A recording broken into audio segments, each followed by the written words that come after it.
Hello everyone, welcome to let's improve YouTube channel. দেখো, WBJEE 2025-এর জন্য আমরা বুস্টার সিরিজ এই যে লঞ্চ করেছি তোমাদের জন্য, এখানে খুব সুন্দর সুন্দর কনসেপ্ট, যেই কনসেপ্ট থেকে ডাব্লিউবিজেইতে কিন্তু প্রশ্ন আসতে বাধ্য, সেই কনসেপ্টগুলো আমরা ছোট ছোট ভিডিওতে আমরা তোমাদের কাছে উপস্থাপন করছি এবং প্রত্যেকটা ভিডিও এখানকার ইউজফুল হতে চলেছে। ম্যাথমেটিক্সের এটা পার্ট 1 এবং এখানে সেই সমস্ত ভিডিও আনা হবে যেগুলো অত্যাধিক ইম্পর্টেন্ট ডাব্লিউবিজেই এর জন্য এবং কোশ্চেন আসেই, ঠিক আছে, এবং খুব কম টাইমের মধ্যে করে দেওয়া হবে। দেখো, আজকে ইম্পর্টেন্ট টপিক নিয়ে আলোচনা করবো, সেটার নাম হচ্ছে ইকুইভ্যালেন্স রিলেশন। তো রিলেশনের মধ্যেকার এই টপিক যেখান থেকে প্রশ্ন আসেই আসে, প্রত্যেক বছর এখান থেকে প্রশ্ন আসে। দেখো, 2022 সালে যে প্রশ্ন এসছে, 2020 সালে সেম প্রশ্ন এসছে, 2014 সালে যেরকম টাইপের প্রশ্ন এসছে, 2013 সালে সেম টাইপের প্রশ্ন এসছে। দেন একটা প্রশ্ন 2017, 2018, 2020 প্রত্যেক বছরই এসছে। তারপরে এই প্রশ্নটা 2017-তেও এসছে, 2019-এও এসছে। তো যারা মনে করছো যে না, ডাব্লিউবিজিতে কোশ্চেন রিপিট হয় কিনা, পিওয়াই কিউজ করলে লাভ হবে কিনা, তাদের জন্য এটা উত্তর, অবশ্যই পিওয়াইকিউ করা উচিত। আর এই জন্যই আমরা তোমাদের ব্যাচে 10 ইয়ার্স পিওয়াইকিউ করিয়ে দিই, যাতে তোমাদের কোশ্চেনগুলো প্যাটার্ন বুঝতে পারো এবং কমনও পেয়ে যাও। ঠিক আছে? তো আজকে ইকুইভ্যালেন্স রিলেশন আলোচনা করবো এবং এই আলোচনাটা 10 থেকে 12 মিনিট বা খুব বেশি হলে 15 মিনিটের হবে। 6খানা অঙ্ক করব এবং এই অঙ্কগুলো থিওরিও শিখে যাবে, অঙ্কও শিখে যাবে, কিভাবে করতে হয় অ্যাপ্রোচটাও জানবে, তারপর তো প্র্যাকটিস আলটিমেটলি। ঠিক আছে? দেখো, ইকুইভ্যালেন্স রিলেশন তো আমরা জানি, ইকুইভ্যালেন্স রিলেশন মানে তিন ধরনের রিলেশন কম্বাইন্ড হয়ে ইকুইভ্যালেন্ট রিলেশন হয়। ঠিক আছে? ইকুইভ্যালেন্স রিলেশনের জন্য আমাদের যেটা দরকার, সবার প্রথমে ফ্লেক্সিভ রিলেশন হতে হয়, রিফ্লেক্সিভ রিলেশন হতে হয়, আর দেন হচ্ছে সিমেট্রিক রিলেশন হতে হয়, দেন হচ্ছে ট্রানজিটিভ রিলেশন হতে হয়। তাহলে এই তিনটে রিলেশন যদি মানে কোনো রিলেশন, তাহলে সেটাকে বলা হয় ইকুইভ্যালেন্স রিলেশন। এবার দেখি এক এক করে এই সম্পর্কে কি জাতীয় কোশ্চেন পরীক্ষায় আসে, আর সেটাকে সলভ করার আমাদের অ্যাপ্রোচ কি হওয়া উচিত। ঠিক আছে? সবার প্রথমে প্রথম কোশ্চেন যেটা হচ্ছে একদমই থিওরি থেকে প্রশ্ন আসছে, আর এই প্রশ্নটা একাধিকবার এসছে পরীক্ষায়, তোমাদের দেখো দুইবার আমি নিয়ে এসেছি। Let R and S be two equivalence relation. তাহলে আর একটা ইকুইভ্যালেন্স রিলেশন এবং এস একটা ইকুইভ্যালেন্স রিলেশন। মনে রাখবে, যদি দুটো রিলেশন যদি ইকুইভ্যালেন্স হয়, তাহলে ওদের ইন্টারসেকশন রিলেশনটা সবসময় ইকুইভ্যালেন্স রিলেশন হয়, বাকিগুলোর কোনো গ্যারেন্টি থাকে না। ঠিক আছে?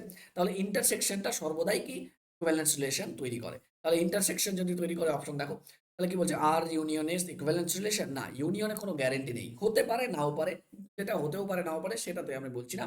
কোনটা হবে সেটা গ্যারেন্টি, আর গ্যারেন্টি একমাত্র কিসে আছে? হ্যাঁ, ইন্টারসেকশনে আছে। বলছে ইউনিয়নটা ইকুইভ্যালেন্স রিলেশন নয়, সেটাও বলতে পারবে না, বলতেও পারবে না যে ইকুইভ্যালেন্স, বলতেও পারবে না যে ইকুইভ্যালেন্স নয়, কারণ গ্যারেন্টি নেই, হতেও পারে নাও পারে।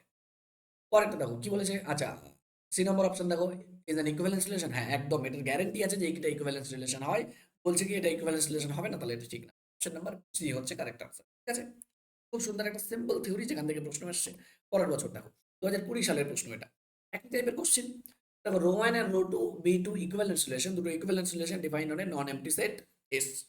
একটা এস সেটে দুটো relation rho one and rho two define করা হয়েছে, হচ্ছে কোনটা ঠিক?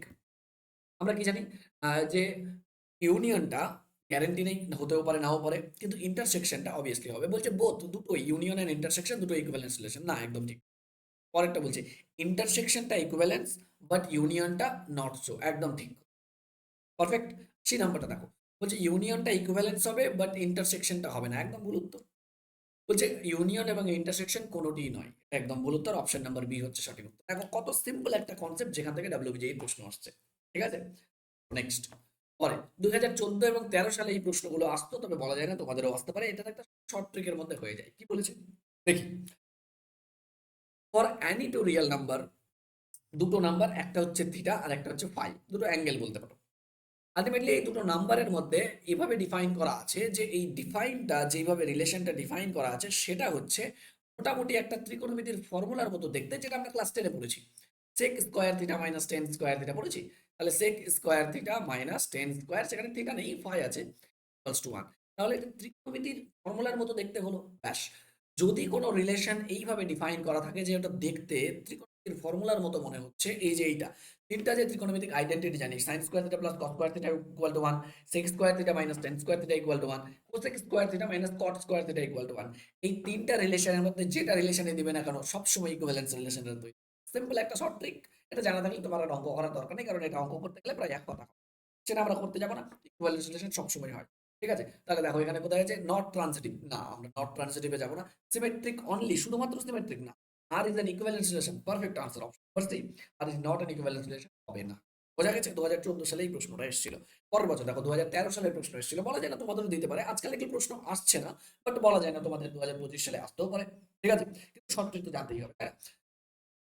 দেখো, যেই প্রশ্নটা খুব তাড়াতাড়ি হয়ে যাবে, যেই প্রশ্নটা তুমি 10 সেকেন্ডে পারবে, সেই প্রশ্নটা তুমি বেশি টাইম লাগিয়ে দিলে, যেই কোশ্চেনে টাইম লাগানো উচিত তার জন্য তুমি সময় পাবে না। এই অবশ্যই জানো। চলো দেখি। For any two real numbers a and b define that, দেখো এইভাবে ডিফাইন করা আছে যে এটা একটা আবার একটা ফর্মুলার মতো sin square theta plus cos square theta. দেখো থিটা নেই দু জায়গায়, বাট ফর্মুলার মতো তো দেখতে হয়েছে। sin square plus cos square b equal to 1, তাহলে এটা ফর্মুলার মতো দেখতে হয়েছে না একদম। দেখো দুটো যে নাম্বার বলেছিল সেই নাম্বারটাই একটা অ্যাঙ্গেলে সাইনে বসা আছে, একটা অ্যাঙ্গেল কসে বসা আছে। আগেরটা তো এরকমই ছিল। দুটো যে নাম্বার ছিল, একটা হচ্ছে থিটা আর একটা হচ্ছে ফাই, এই দুটো বসা ছিল আমাদের এই যে অ্যাঙ্গেলে। ঠিক আছে? তাহলে এটা কি হবে? এটা অবশ্যই একটা আমাদের ইকুইভ্যালেন্স রিলেশন তৈরি করবে। তাহলে যেখানে ইকুইভ্যালেন্স রিলেশন আছে অপশন নাম্বার ডি, সেটাই উত্তর হবে, বাকি কিন্তু কোনোটাই হবে না। বোঝা গেছে? চলো, তাহলে এই গেল দেখো কত 2 মিনিটের মধ্যে আমরা 4টা প্রশ্ন সলভ করে নিলাম, জাস্ট শুধু ছোট ছোট দুটো থিওরি জেনে। এইবার যেই জাতীয় প্রশ্নগুলো আজকাল বেশি আসছে সেই জাতীয় প্রশ্নগুলো একটু লেন্দি হয় এবং ওটা করার জন্য একটু তোমার বুদ্ধি লাগবে। সেটা হচ্ছে এই জাতীয় প্রশ্ন। কি বলেছে? জিরো অর ইরেশনাল দিয়ে বলেছে এখানে একটা, আর এখানে একটা এ one plus A B greater than zero দিয়ে বলেছে। ঠিক আছে? চলো দেখি এবার কি করে সলভ করতে হয়। এই দুটোতে একটু সময় লাগবে, যেটাতে সময় লাগবে সেটাতে তোমার সময় দেওয়া উচিত সলভ কি করে করতে হয়। যদি এই দুটোর আনসার সেমই হয়, একই টাইপের কোশ্চেন, এটা দেখো কি বলছি। রো একটা রিলেশন, যেই রিলেশনটা হচ্ছে এই এমনভাবে ডিফাইন করা আছে যে দুটো নাম্বার যদি নেওয়া যায় এ মাইনাস বি, এই দুটো নাম্বার জিরো অথবা ইররেশনাল নাম্বার, ইররেশনাল, তাহলে এই এ আর বি মিলে একটা জোড়া তৈরি করবে, যেই জোড়াটা নাকি রিলেশনের মধ্যে। ঠিক আছে? তার মানে যদি দুটো নাম্বারের বিয়োগফল শূন্য অথবা ইররেশনাল নাম্বার হয়, তাহলেই ওই নাম্বার দুটো একটা রিলেশন তৈরি করবে। ঠিক আছে? এই টাইপের প্রশ্ন হলে দেখো সবার প্রথমে অ্যাপ্রোচটা কি হবে, আমি তোমাদের অ্যাপ্রোচটা বলি। প্রথমে নাম্বার ওয়ান অ্যাপ্রোচটা হচ্ছে, প্রথমে বি এর জায়গায় এ রিপ্লেস করে দেখো, সেম নাম্বার বসিয়ে দেখো যেই জায়গাগুলোতে এসেছে। আমার কি আছে দেখো, একটা এ আছে আর একটা বি আছে, তুমি দুটো সেম, প্রথমবার তুমি দুটোতেই সেম সেম বসিয়ে দেখবে এ আর এ, দেখবে যেটা চাইছে সেটা আসছে কিনা। তাহলে এ মাইনাস এ করে দেখলে আসলো কি জিরো। দেখো ওরা কি বলেছে, জিরো আসলেও হবে অথবা এর রেশনাল নাম্বার আসলেও হবে, তাই না? তো জিরো তো চলে আসলো, তারপরে অবশ্যই প্রথম যে কন্ডিশন সেটা হচ্ছে রিফ্লেক্সিভের যে কন্ডিশন, সেই কন্ডিশনটা কিন্তু মান। ঠিক আছে? তার মানে সেম জিনিস বসিয়ে মানছে কিনা, এটা হচ্ছে রিফ্লেক্সিভের ব্যাপার। 2 নম্বর সিমেট্রিক, দেখো বলেছে কি এ মাইনাস বি জিরো হতে হবে অথবা ইররেশনাল নাম্বার, অমূলত সংখ্যা হতে। তাহলে এ মাইনাস বি যদি জিরো হয়, বি মাইনাস এ কি জিরো হবে না? অবশ্যই জিরো হবে। তুমি জাস্ট জায়গা পরিবর্তন করে, তাহলে দেখো এটা কি ম্যাথমেটিক্যাল কোনো কন্ট্রাডিকশন আসছে না? আসছে না। তার মানে প্রথমটাতে যদি জিরো ভাবি তাহলে কোনো ব্যাপার না, এ মাইনাস বি জিরো হলে বি মাইনাস এটাও জিরো হয়, তাহলে ঠিক আছে। পরেরটা দেখো, এ মাইনাস বি যদি কোনো একটা ইররেশনাল নাম্বার হয়, কথার কথা ইররেশনাল নাম্বারটা হচ্ছে √2, তাহলে দেখো বি মাইনাসে মানে বোথ সাইডে যদি মাইনাস দিয়ে গুণ করি, তাহলে দেখো বি মাইনাস বি, আচ্ছা এ মাইনাস বিটা হয়ে যাবে বি মাইনাসে, বি মাইনাসে মাইনাস দিয়ে গুণ করলে এটা কি হয়ে যাবে -√2। তাহলে এটাও তো হয়ে গেল একটা ইরেশনাল নাম্বার। অমূলদ সংখ্যাকে যদি মাইনাস দিয়ে গুণ করো তাহলে সেটা অমূলদ সংখ্যাই থাকে। তাহলে অবশ্যই এটা একটা সিমেট্রিক রিলেশন হয়ে গেল। এর জায়গায় বি যদি রিপ্লেস করে দাও নিজেদেরকে, তাহলে কি হচ্ছে সেটা সেই শর্ত মানছে না? মানছে না। তো অবশ্যই মানছে, তাহলে এটা সিমেট্রিক রিলেশন হলো। আসল অঙ্ক এই টাইপের অঙ্কের ক্ষেত্রে দেখো রিফ্লেক্সিভ এবং সিমেট্রিকে বেশিরভাগ অঙ্ক প্রবলেম করে, প্রবলেম হয় ট্রানজিটিভে। এই ট্রানজিটিভটার জন্যই তোমাকে ম্যাক্সিমাম পরিমাণ প্র্যাকটিস করতে হবে, তাহলে কিন্তু ট্রানজিটিভে প্রবলেম আসবে। ঠিক আছে? এখন এই কোশ্চেনটাই দেখো, এই কোশ্চেনটা যদি একটু বুদ্ধি না খাটাও তাহলে কিন্তু ট্রানজিটিভটা ঠিক হবে না। ঠিক আছে? চলো দেখি ব্যাপারটা কি। এই ট্রানজিটিভের জন্য কি বলেছে, এ মাইনাস বি কে কি হতে বলেছে, জিরো অথবা ইররেশনাল। ঠিক আছে? ইররেশনাল নাম্বার আমি ধরে নিই দুটো না। ঠিক আছে?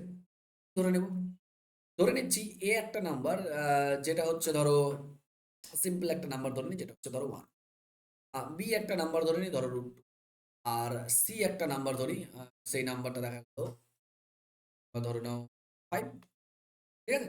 সিম্পল একটা, মাঝখানে একটা ধরলাম। এবার এইভাবে ধরছি কিভাবে সেটার জন্য তোমার আলটিমেটলি প্র্যাকটিসই প্রয়োজন আছে। ঠিক আছে? দেখো অঙ্কটা বলে তো ঠিক বুঝতে পারবে যে কেন এইভাবে ধরলাম। তো দেখো কি বলেছে, এ মাইনাস বি, এ মাইনাস বি করলে কত হয়, এ মাইনাস বি করলে হচ্ছে 1 - √2 আছে। পারফেক্ট, এটা রিলেশন, এটা হচ্ছে একটা অমূলদ সংখ্যা, ইরেশনাল নাম্বার। ঠিক আছে? যেহেতু রুট সংখ্যা আসছে এর মধ্যে, অমূলদ সংখ্যা। তারপর কি b minus c, b minus c করলে কত হবে দেখো √5, এটাও একটা অমূলদ সংখ্যা কারণ এর মধ্যে আছে।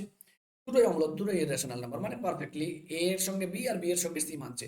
আমাকে ফার্স্টের সঙ্গে লাস্টেরটা দেখাতে হয়। সবসময় যে দুটো সংখ্যার মধ্যে ফার্স্ট সেকেন্ড সেকেন্ড থার্ড এটা দেখিয়ে মানছে কিনা আমাকে দেখাতে হয় ফার্স্ট টু লাস্ট কি হচ্ছে। তাহলে এক কাজ করি, দুটোই যোগ করি। A minus B minus plus B minus C, ঠিক আছে, এটা করলাম। ইকুয়াস টু কত আসলো, one minus root minus C, sorry minus root two, minus না sorry plus root two minus, তাহলে এটা কেটে যাচ্ছে না, তাহলে এখানেও কেটে যাচ্ছে। দেখো আসলো কি, এ মাইনাস সি ইকুয়ালস টু কি আসলো, one minus five, which is, তাহলে মাইনাস ফোর কিন্তু একটা মূলদ সংখ্যা, রেশনাল নাম্বার। তাহলে কিন্তু দেখো ইররেশনাল যে ব্যাপারটা মানে রুটের যে ব্যাপারটা সেটা কিন্তু আসলো না যখন ফার্স্ট আর লাস্টটার হিসাব আসলো। প্রথম দুটো বিয়োগ করলে ইরেশনাল নাম্বার, পরের দুটো বিয়োগ করলে ইরেশনাল নাম্বার, বাট ফার্স্ট আর লাস্ট যখন বিয়োগ হচ্ছে তখন রেশনাল নাম্বার চলে এসছে। তার মানে এটা কিন্তু ট্রানজিটিভ হবে না, এটা কিন্তু নট ট্রানজিটিভ হলো, ঠিক আছে। প্রশ্নটা খুব ইম্পর্টেন্ট ফর্মুলা, অঙ্ক, নট ট্রানজিটিভ। তাহলে এই প্রশ্নটা যে উত্তর হবে সেটা কি হবে, রিফ্লেক্সিভ আর সিমেট্রিক তো হচ্ছে বাট ট্রানজিটিভ নয়, অপশন নাম্বার বি কিন্তু, ঠিক আছে।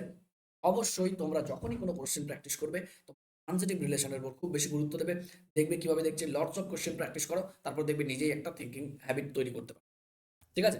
নেক্সটে চলো, বলছে কোনো একটা রিলেশন রো আছে, যে রিলেশনটা ডিফাইন করা এইভাবে যে ওয়ান প্লাস এ বি এরকম যদি সংখ্যা হয়, ওয়ান প্লাস এ বি এই দুটো যদি জিরোর থেকে বড় হয় তাহলে এই এ আর বি দুটো সংখ্যা মিলে রিলেশন তৈরি পারবে না, ঠিক আছে। তাহলে সবার প্রথমে আমরা কি করি, যে বি এর জায়গায় এ বসিয়ে দিই, তাহলে কি হয় দেখো, ওয়ান প্লাস এ ইন্টু এ, তাহলে এটা কত হয় দেখো, ওয়ান প্লাস এ স্কোয়ার, এটা কি জিরোর থেকে বড় না, ডেফিনেটলি বড়। কেন, কারণ এ স্কোয়ার, যে স্কোয়ার সবসময় জিরোর থেকে বড় হয়, আর তার সঙ্গে ওয়ান যোগ আছে, তাহলে অবশ্যই এটা জিরোর থেকে বড়, তার মানে রিফ্লেক্সিভ হয়ে গেল, ঠিক আছে, রিফ্লেক্সিভ হয়ে গেল। নেক্সট সিমেট্রিক, সিমেট্রিক দেখো, সিমেট্রিক সিম্পল জিনিস, এ কে বি এর জায়গায় বি কে এর জায়গায় রিপ্লেস করে দাও, ওয়ান প্লাস বি ইন্টু এ লিখে দাও। তাহলে দেখো ওয়ান প্লাস এ বি যদি জিরোর থেকে বড় হয়, ওয়ান প্লাস বি এ কি জিরোর থেকে বড় না, একই তো জিনিস, A B R B A তো একই জিনিস, তাহলে এটা অবশ্যই বড়। তোমরা দেখো রিপ্লেস করে দিলেও, পজিশন নিজে চেঞ্জ করে দিলেও ঠিক শর্তে কিন্তু ওটা স্টিক হয়ে আছে, তাহলে অবশ্যই এটা কিন্তু সিমেট্রিক, ঠিক আছে। নেক্সট ট্রানজিটিভ, আবার বললাম যেটা ট্রানজিটিভে আমাদের গুরুত্ব দিতে হবে, এই যে ধরার ব্যাপারটা সেটা গুরুত্ব দিতে হবে। তাহলে এ বি আর সি ধরতে হবে, ঠিক আছে, তিনটা পয়েন্ট ধরতে হবে, একটা এ একটা সি। তাহলে এখানে এই যে ধরাটা, এই ধরাটাই আমাদের ব্যাপার, যে এমন দুটো ধরবো যেন আমার কিন্তু গ্রেটার দ্যান জিরো আসে। তো আমি এক কাজ করি, সবার প্রথমে ধরি ওয়ান, এটা ধরো ওয়ান ধরলাম, বা মাইনাস ওয়ান ধরো, মাইনাস ওয়ান ধরলাম, আর এটা হচ্ছে ধরো ওয়ান বাই টু ধরলাম, আরেকটা সেকেন্ডটা, আর থার্ডটা ধরো ওয়ান ধরলাম, ঠিক আছে, দেখি কত আসে। তাহলে দেখো প্রথম দুটো যদি one plus A into B যদি হিসাব করি, তাহলে কত আসে, ওয়ান প্লাস এ বি হিসাব করলে, মানে এই যে ধরলাম এই ধরাটা অবশ্যই জাস্টিফাই করতে হবে, ওটাই আমরা দেখছি যে ঠিকঠাক মানবো। তাহলে কি হয়, one plus A into B, এটা গুণ করলে হয় মাইনাস হাফ, মাইনাস হাফ মানে হচ্ছে এটা হয়ে গেল টোটাল। অবশ্যই এটা জিরো থেকে বড় হলো, তার মানে ঠিক আছে, আমাদের ধরাটা ঠিক। আচ্ছা বি আর সি এর ধরাটা ঠিক আছে কিনা, তাহলে one plus b into c পাশাপাশি যদি ধরে নিই তাহলে দেখো কত আসছে, তাহলে ওয়ান প্লাস দুটো গুণ দুটো, আবার ওই হাফই হয়, থ্রি বাই টু হয়, অবশ্যই এটাও কি গ্রেটার দেন জিরো। এবার ওয়ান প্লাস সি যদি ধরে নিই, দেখো one plus A into C, first into last যদি হিসাব করি তাহলে দেখো কত, তাহলে আসছে ওয়ান প্লাস এ মানে হচ্ছে মাইনাস, মানে হচ্ছে one, minus one into one গুণ করলে কত হচ্ছে, ওয়ান মাইনাস ওয়ান গুণ করলে হয়ে যাচ্ছে জিরো, কিন্তু হওয়া উচিত ছিল জিরো থেকে বারো, কিন্তু হলো জিরো। কিন্তু ফার্স্ট আর লাস্ট মিলে যখন তৈরি করতে চাচ্ছি তখন আমাদের শর্ত মানছে না। আমাদের শর্ত কি ছিল, ওয়ান প্লাস ওই দুটো সংখ্যা গুণ করলে কিন্তু জিরো থেকে বড় হবে। দ্বিতীয়টাতেও দেখলাম এমন সংখ্যা সংখ্যা ধরে নিয়েছি যে ওয়ান প্লাস পরের দুটো সংখ্যা ধরে নিয়ে মানছে, বাট থার্ডে যখন ফার্স্ট আর লাস্ট সংখ্যা নিয়ে পড়তে যাচ্ছি, কনসেপ্ট তো এটাই, ফার্স্ট দুটো সেকেন্ড দুটো ফার্স্ট আর লাস্ট, এইভাবে করতে হয়, এটা কিন্তু মানছে না, তাহলে নট, তাহলে যেটা নট ট্রান্সিটিভ হলো সেটাও কিন্তু এই উত্তর হবে। অপশন নাম্বার ডি কিন্তু এটার উত্তর, যে এটা রিফ্লেক্সিভ সিমেট্রিক কিন্তু ঠিক আছে। তাহলে অবশ্যই তোমরা এই টাইপের যে প্রবলেম, প্রশ্ন আসে প্রত্যেক বছর, কয়েকটা প্রশ্ন নিয়ে এসেছি জাস্ট 10 মিনিটের জন্য, আদারওয়াইজ রিলেশনের এই জায়গার থেকে সবচেয়ে বেশি কোশ্চেন আছে। অবশ্যই যেটা শিখলে শিখলে তোমরা অবশ্যই বাড়িতে সবচেয়ে বেশি প্র্যাকটিস করবে রিলেশনের মধ্যে, ইকুইভ্যালেন্স রিলেশন প্র্যাকটিস করা, বিভিন্ন প্রবলেম নিয়ে বইয়ের বিভিন্ন প্রবলেম নাও এবং দেখো যে তুমি ইকুইভ্যালেন্স রিলেশন প্র্যাকটিস করতে করতে মাস্টার হয়ে যাচ্ছ কিনা। যদি হও তোমার কিন্তু ডাব্লিউবিজিতে একটা কোশ্চেন একদম, ঠিক আছে। চলো, এবার তোমরা যদি আমাদের সঙ্গে ফুল প্রিপারেশন করতে চাও তাহলে অবশ্যই আমাদের অ্যাচিভার্স ব্যাচ জয়েন করতে পারো, যেখানে কিন্তু সুন্দরভাবে ক্লাস শুরু হয়ে গেছে এবং চলছেও খুব সুন্দরভাবে। আর যদি তোমরা ক্লাস মিস করে থাকো কোনো ব্যাপার না, রেকর্ডেড লেকচার আছে এবং সারা বছর চলবে, সারা বছর পড়াশোনা করবো এবং ডাব্লিউবিজি 2025 সালের যে এক্সাম ক্র্যাক করব, এই সংকল্প নিয়ে আমাদের সঙ্গে তোমরা, ঠিক আছে। চলো তাহলে দেখা হচ্ছে নেক্সট ক্লাসে, এবং যারা তোমরা ব্যাচের স্টুডেন্ট আছো দেখা হচ্ছে ব্যাচের ক্লাসে, এবং ইউটিউবে তো আসতেই থাকে। চলো তাহলে আজকে